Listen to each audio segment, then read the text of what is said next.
Assalamualaikum warahmatullahi wabarakatuh. Halo semuanya, bertemu lagi dengan saya Ana Herlina dalam pelajaran Al-Quran Hadis kelas 10.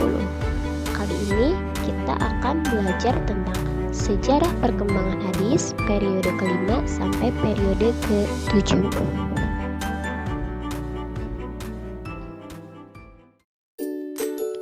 Nah, pada pertemuan sebelumnya kita sudah membahas tentang sejarah perkembangan hadis pada periode pertama sampai periode keempat. Sebelum kita lanjut ke materi selanjutnya, kita ulas lagi nih materi yang sebelumnya kita pernah pelajari, yaitu sejarah perkembangan hadis periode pertama sampai periode keempat. M. Hasbi Asy-Siddiqi membagi perkembangan hadis menjadi 7 periode. Periode pertama yaitu perkembangan hadis pada masa Rasulullah Shallallahu Alaihi Wasallam.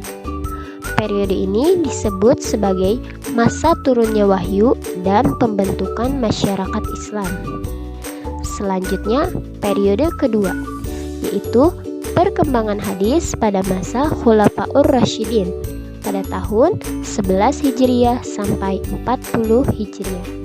Periode ini disebut sebagai masa membatasi dan menyedikitkan riwayat. Selanjutnya periode ketiga, yaitu perkembangan pada masa sahabat kecil dan tabi'in. Periode ini disebut sebagai masa berkembang dan meluasnya periwayatan hadis. Dan yang terakhir, periode keempat, yaitu perkembangan hadis pada abad kedua dan ketiga Hijriah.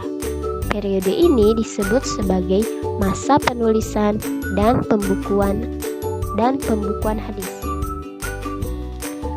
Nah, kita lanjutkan kepada materi yang selanjutnya. Pada pertemuan kali ini, insya Allah kita akan membahas tentang sejarah perkembangan hadis pada periode kelima sampai periode ke-7.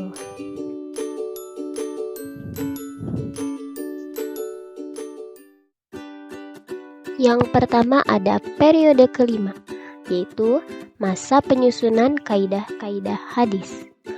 Abad ketiga Hijriah merupakan puncak usaha pembukuan hadis. Pada awalnya, ulama hanya mengumpulkan hadis yang terdapat di kotanya masing-masing. Kemudian, keadaan ini diubah oleh Al-Bukhari. Beliaulah yang mula-mula meluaskan daerah-daerah yang dikunjungi untuk mencari hadis. 6 tahun Al-Bukhari terus menjelajah untuk menyiapkan kitab sahihnya. Nah, adapun tempat-tempat yang dikunjungi oleh Imam Al-Bukhari antara lain Kemaru, Naisabur, Rey, Baghdad, Bashrah, Kufah, Mekkah, Madinah, Mesir, Damsyik, Kusariyah, Asqalani, dan Hims. Imam Bukhari membuat terobosan dengan mengumpulkan hadis yang tersebar di berbagai daerah. Nah, setelah terjadinya pemalsuan hadis, para ulama pun melakukan hal-hal berikut. Yang pertama, membahas keadaan rawi-rawi dari berbagai segi, baik itu dari segi keadilan, tempat kediaman, masa, dan lain-lainnya. Kemudian memisahkan hadis-hadis yang sahih dari hadis-hadis yang dhaif, yakni dengan mentashihkan hadis. Dan yang kedua, ulama hadis yang mula-mula menyaring dan membedakan hadis yang sahih dari yang palsu dan yang lemah adalah Ishaq ibnu Rahawayh. Kemudian diselenggarakan dengan sempurna oleh Al-Imam Al-Bukhari. Al-Bukhari menyusun kitab-kitabnya yang terkenal dengan nama Al-Jami'us Sahih. Usaha Al-Bukhari ini diikuti oleh muridnya yang sangat alim, yaitu Imam Muslim. Sesudah Sahih Bukhari dan Sahih Muslim, bermuncullah imam lain yang mengikuti jejak Bukhari dan Muslim. Di antaranya ada Abu Dawud, At-Tirmizi, dan An-Nasai. Mereka menyusun kitab-kitab hadis yang terkenal dengan Sahih Al-Bukhari, Sahih Muslim, Sunan Abu Dawud, Sunan At-Tirmizi, dan Sunan An-Nasa'i.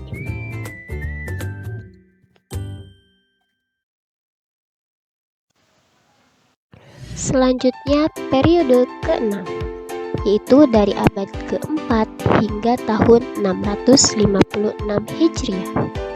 Periode ini yaitu pada masa Abbasiyah angkatan kedua. Periode ini dinamakan Asyru At-Tahdib wa At-Tartibi wa Al-Istidraki wa Al-Jami'.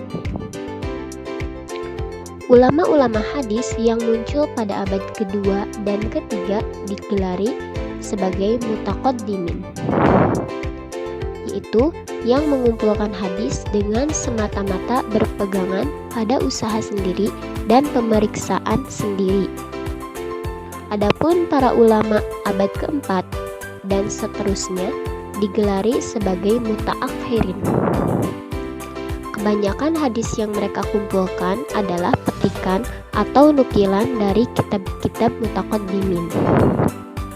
Pada periode ini muncul kitab-kitab sahih yang tidak terdapat dalam kitab sahih pada abad ketiga. Kitab-kitab itu antara lain ada As-Sahih, susunan dari Ibnu Khuzaimah, kemudian ada At-Taqsim wa Anwa, susunan dari Ibnu Hibban, dan Al-Mustadrak, susunan dari Al-Hakim.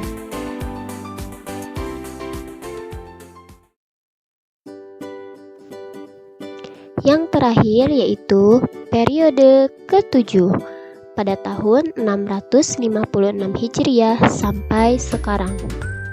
Periode ini adalah masa sesudah meninggalnya Khalifah Abbasiyah ke-17 Al-Mu'tasim. Periode ini dinamakan Ahdu Asy-Syarhi wa Al-Jami' wa At-Takhriji wa Al-Batsi, yaitu masa pensyarahan, penghimpunan, pentakhrijan, dan pembahasan.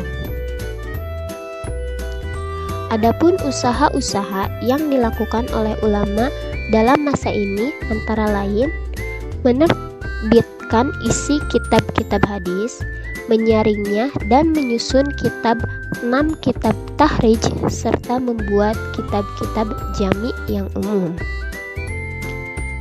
Pada periode ini disusun kitab-kitab zawaid, yaitu usaha mengumpulkan hadis yang terdapat dalam kitab yang sebelumnya ke dalam sebuah kitab tertentu.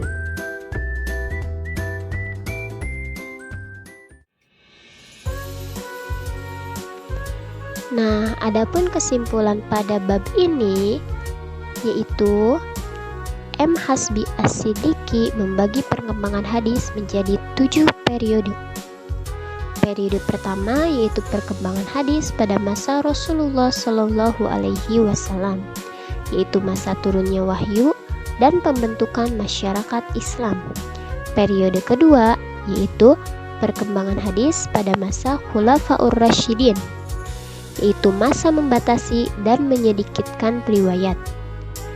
Yang ketiga, periode ketiga, yaitu perkembangan pada masa sahabat kecil dan tabi'in, yaitu masa berkembang dan meluasnya periwayatan hadis.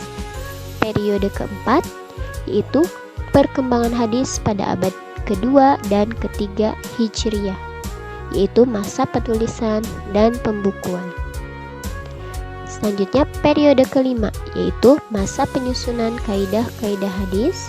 Periode ke-6 yaitu dari abad ke-4 hingga tahun 656 Hijriah.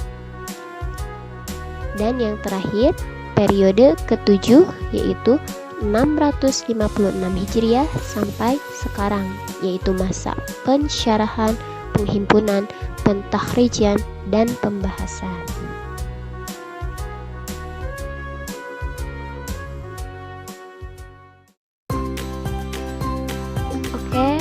Mungkin cukup sampai di sini materi kali ini. Jika ada yang ingin ditanyakan atau ingin didiskusikan, bisa kita diskusikan pada pertemuan selanjutnya. Nah, untuk tugas kali ini, coba teman-teman buka LKS-nya halaman 20. Kemudian isi ulangan harian dari nomor 1 sampai nomor 15 PG.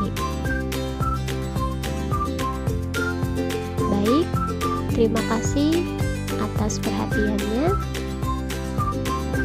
See you next time. Wassalamualaikum warahmatullahi wabarakatuh.